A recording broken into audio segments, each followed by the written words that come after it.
2 Thessalonians 3:6 says, "Now we command you, brethren, in the name of our Lord Jesus Christ, that you keep away from every brother who leads an unruly life and not according to the tradition which you received from us."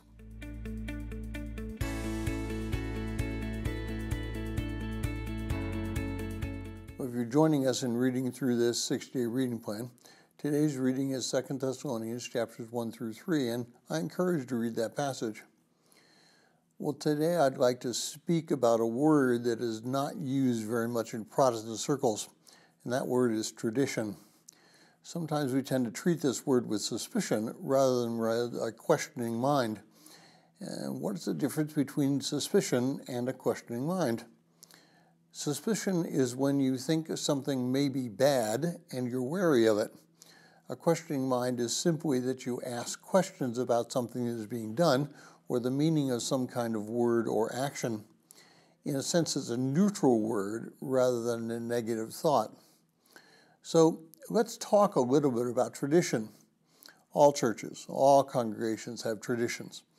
It may be the way that they make the bulletin, or it may be the order of the service. It may be baptism. There may be a tradition as to what exactly is said when it takes place and who may baptize. It may be in the Lord's Supper, the type of bread which is used, or whether or not you use wine or grape juice. And when someone messes with your traditions, you become upset. And these may be some examples of the traditions Paul was speaking about, but there's another type of tradition, a much more important tradition than that is the tradition which has been passed down from us from the beginning of the church. Frankly, some of the traditions have been lost in the Protestant world, not because they're bad, but they were viewed with suspicion. Throughout the early church, and by this I mean in the first 300 years, there was predominantly one tradition. Certainly there were heretics during these times. Certainly there were people who left the correct way and started their own way. But as you read the early church fathers, there's a standard kept because of tradition. Now, in 1517, when Martin Luther became the catalyst for the Protestant Reformation, he was rebelling against a tradition that was not from the early church.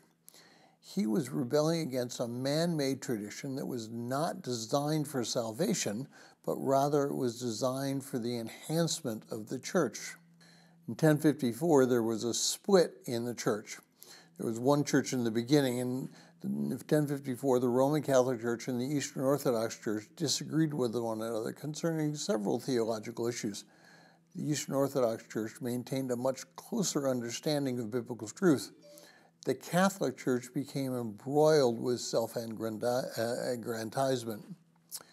Now, we need to remember that for the first almost 400 years of Christianity, most churches did not have a full copy of the New Testament, and therefore they relied on tradition.